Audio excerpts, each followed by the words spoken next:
ça ne peut pas rester comme ça. Moi, pour moi, si on doit vivre encore 1 an et demi comme ça, c'est pas possible.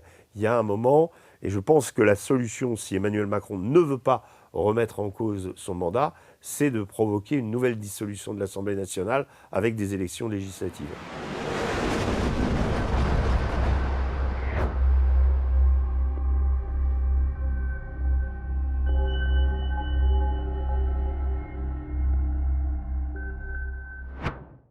Bonjour Régis. Bonjour Aïcha. Régis, ce fut court, extrêmement court, un peu plus d'un mois. Sébastien Lecornu, notre ex-premier ministre, vient donc de déposer sa démission auprès d'Emmanuel Macron. Il vient de déposer sa démission avant même d'annoncer son gouvernement officiellement.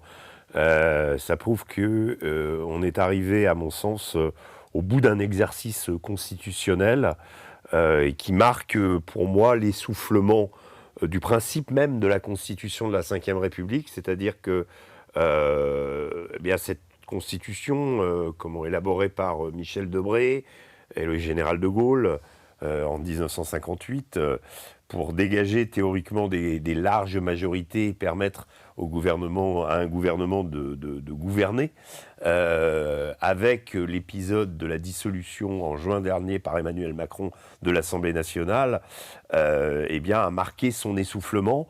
Cette constitution de la Ve République, dans son histoire, avait connu par 2 fois 2 cohabitations, où un président restant en exercice cohabiter avec l'opposition, donc pas toujours harmonieusement, mais enfin en tout cas c'est un exercice qui s'est renouvelé sous François Mitterrand et qui a existé la première fois sous François Mitterrand et ensuite sous Jacques Chirac. Donc c'est quelque chose qui est de l'ordre du possible. En revanche, qu'un président gouverne avec, sans majorité, et que l'opposition ne soit pas capable finalement de dégager non plus une majorité, ou qu'il ne puisse pas, puisque la règle veut dans la Constitution de la Ve République que le président choisisse son Premier ministre dans le camp arrivé majoritairement en tête. Théoriquement, il aurait dû le faire au niveau de la gauche, avec quelqu'un de la gauche, du nouveau front de gauche.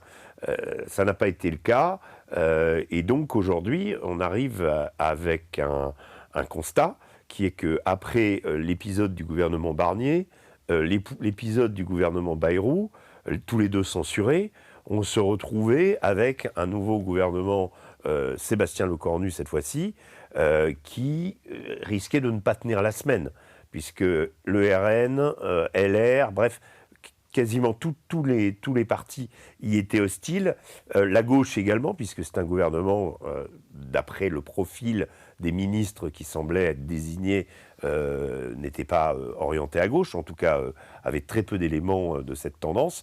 Donc il n'y avait aucune chance, ou presque, que ce gouvernement finalement reste en place. Sébastien Lecornu, à mon sens, a essayé toutes les combinaisons possibles, a vu qu'il était face à une impossibilité, a vu qu'il allait être censuré, et préférant démissionner avant d'être censuré, en disant peut-être aussi était-ce une manière pour lui de manifester un message à l'endroit d'Emmanuel Macron, qui est que le blocage constitutionnel, le blocage des institutions en France depuis juin dernier, la responsabilité en revient essentiellement au premier personnage de l'État, qui est le président de la République, et que c'est à lui d'en tirer les conséquences. Alors, deux aspects. Soit il dissout l'Assemblée nationale, soit, ce qui me semblerait plus logique et plus gaullien dans l'esprit de la Ve République, il démissionne et il y a une nouvelle élection présidentielle. Régis, cette démission est appelée aussi par les LR, notamment David Lisnard. Idem pour le Rassemblement national. Pensez-vous qu'Emmanuel Macron puisse démissionner ? Il a dit qu'il ne le ferait pas. Il a dit qu'il terminerait son mandat, que le mandat lui avait été confié par les Français, etc. C'est certes l'esprit de la fonction présidentielle dans la Ve République.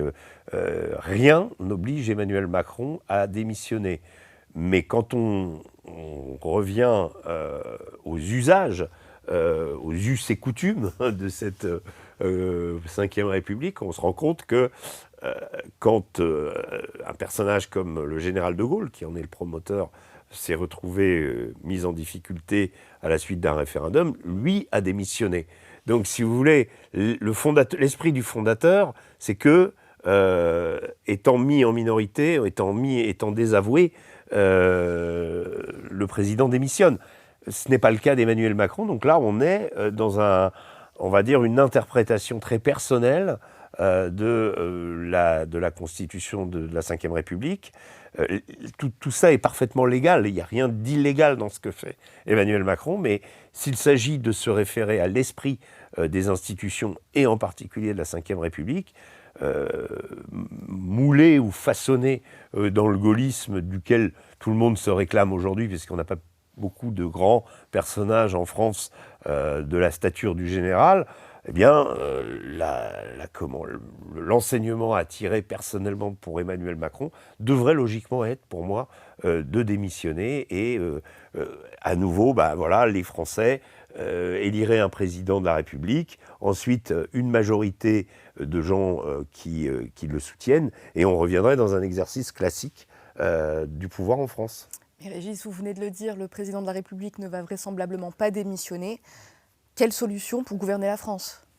Il n'y en a pas, en fait.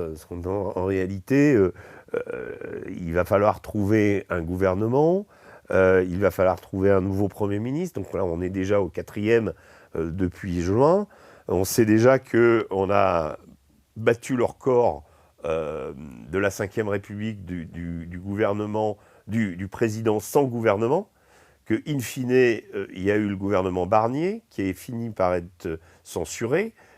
Ensuite, il y a eu... voilà. Donc, quoi qu'il fasse, finalement, d'abord, quand on regarde la constitution de ces gouvernements, avec des gens comme Jean-Noël Barrot, avec des gens comme Bruno Retailleau, avec des gens aussi divers, on va dire, des gens issus du macronisme, des gens issus de la droite, quelques figures inclassables comme, ou en tout cas issues plutôt du sarkozysme, on va dire, historique, comme Rachida Dati.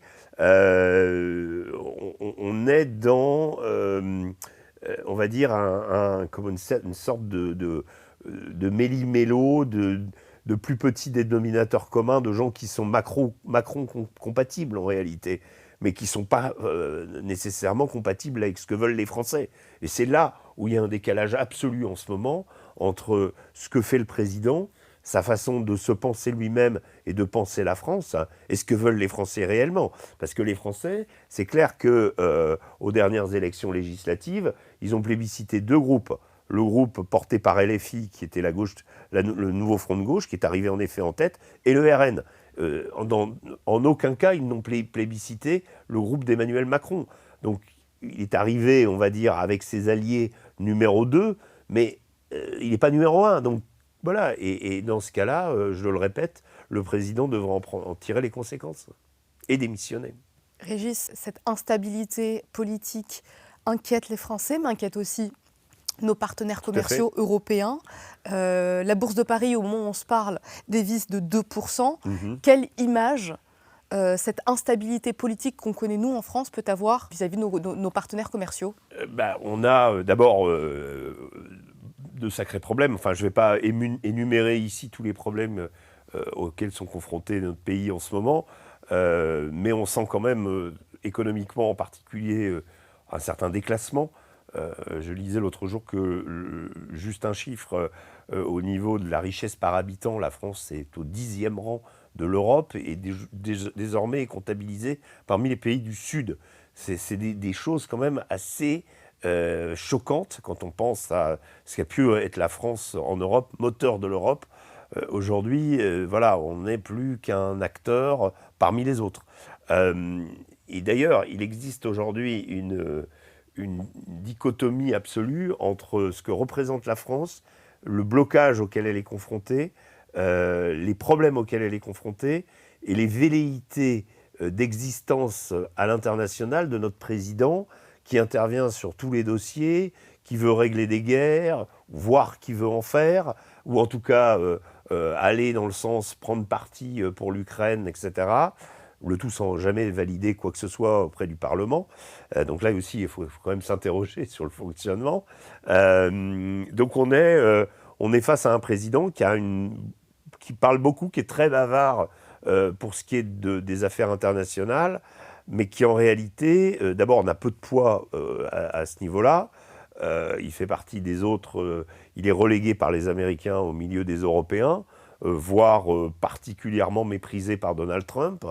Pour ce qui est du gouvernement israélien dans la crise à Gaza, on ne peut pas dire que le gouvernement français intervient d'une façon, de quelque façon que ce soit, sauf peut-être sur la question de la reconnaissance de la Palestine, où là Emmanuel Macron a joué un rôle important, ce qui lui a valu les foudres de Benjamin Netanyahou, mais il a quand même réussi à, on va dire, créer un effet boule de neige sur la reconnaissance de la Palestine au niveau international. Maintenant, est-ce que ça a servi à quelque chose? Pour le moment, c'est pas ça qui a fait plier le Hamas par rapport au plan de Trump, ni qui garantit l'avenir, ni la paix dans la bande de Gaza et la formation d'un État palestinien. Pour le moment, voilà, c'est symbolique, mais c'était quand même notoire que là, pour le coup, Emmanuel Macron, on pourra dire, a obtenu une victoire. Mais dans le reste, la France a disparu de l'Afrique, elle n'a plus voix au chapitre dans plein de domaines, on est souvent moqué à l'international, mais Emmanuel Macron a des velléités dans ce domaine qu'il reste le sien, avec le domaine militaire. Il reste le chef des armées, et il a ce domaine, on va dire, ce domaine particulier qui est la politique internationale de la France. Ça ne peut pas rester comme ça. Pour moi, si on doit vivre encore 1 an et demi comme ça, c'est pas possible. Il y a un moment, et je pense que la solution, si Emmanuel Macron ne veut pas remettre en cause son mandat, c'est de provoquer une nouvelle dissolution de l'Assemblée nationale avec des élections législatives. Régis, je terminerai cet entretien par votre déclaration sur Twitter. Je cite « Il eût fallu qu'il dise à Emmanuel Macron, entendons-nous Monsieur Lecornu, en remettant sa démission, c'est impossible, vous êtes la cause de ce blocage insoluble, vous aussi, vous devez démissionner. » Oui, et j'ai précisé qu'il fallait un certain panache pour faire ce genre de choses. Je doute que Sébastien Lecornu l'ait, à moins quand même que peut-être sa démission est aussi un signe que démission sans avoir nommé le gouvernement, qu'il n'y a pas de possibilité à ce stade de fabriquer un gouvernement. On a évoqué Bruno Le Maire, d'ailleurs, qui s'est empressé de mettre ministre de la Défense sur son compte X, à tel point il est prêt à bondir et à bouffer à peu près n'importe quoi. On est quand même dans un espèce de méli-mélo, de ramassis de vieux et de gens usés jusqu'à la corde. Je pense que l'exercice, il faut qu'il s'arrête. Et pour la France, il serait salutaire que quelque chose se produise. Donc au moins qu'il y ait cette dissolution nouvelle de l'Assemblée nationale et que les nouvelles élections permettent de dégager une majorité avec un Premier ministre légitime. Voilà. À ce moment-là, on pourra peut-être y voir plus clair. Et Emmanuel Macron pourra peut-être terminer son mandat, on va dire, dans une moins mauvaise posture. Voilà. Merci Régis. Merci beaucoup.